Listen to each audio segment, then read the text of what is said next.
प्रिय बच्चों, आज आपको गणित विषय में त्रिभुज की परिभाषा एवं त्रिभुज के प्रकार का अध्यापन कराया जाएगा। इतना आपको समझना है कि परिभाषा बहुत महत्वपूर्ण होती हैं एवं परीक्षाओं में परिभाषा पूछी जाती हैं। साथ ही अगर हमें परिभाषाएं अच्छी तरह से कंठस्थ हैं, याद हैं, तो सवाल हल करने में भी हमें सहूलियत होती है।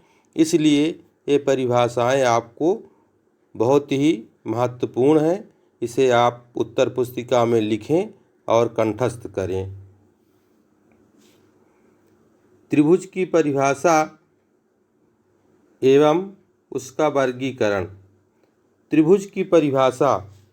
त्रिभुज एक बंद आकृति होती है जो तीन रेखाखंडों के मिलने से बनती है।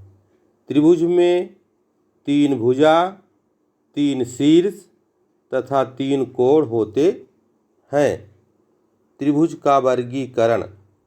त्रिभुज के वर्गीकरण दो आधार पर किया जाता है।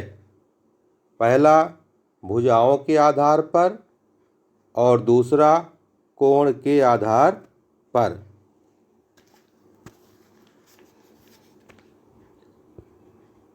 भुजाओं के आधार पर त्रिभुज के प्रकार तीन प्रकार के होते हैं जो नीचे दिए गए हैं।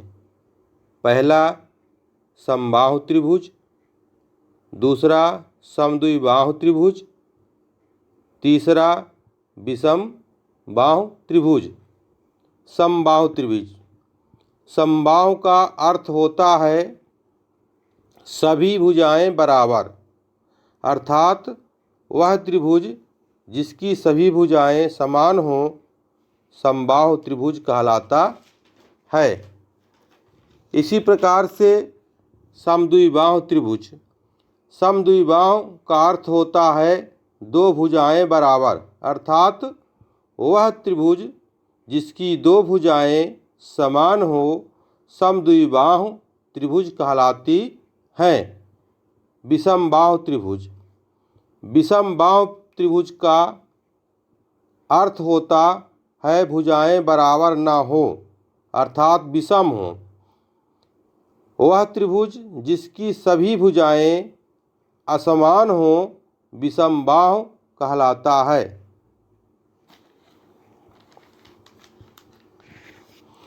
कोणों के आधार पर त्रिभुज के प्रकार।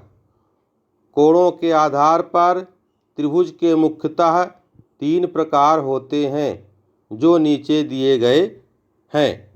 पहला न्यून कोण त्रिभुज, दूसरा समकोण त्रिभुज और तीसरा अधिक कोण त्रिभुज। न्यून कोण त्रिभुज वह त्रिभुज जिसमें सभी कोण 90 अंश से कम हो न्यून कोण त्रिभुज कहलाता है। समकोण त्रिभुज वह त्रिभुज जिसमें एक कोण 90 अंश का हो समकोण त्रिभुज कहलाता है। अधिक कोण त्रिभुज वह त्रिभुज जिसमें एक कोण 90 अंश से अधिक हो अधिक कोण कहलाता है।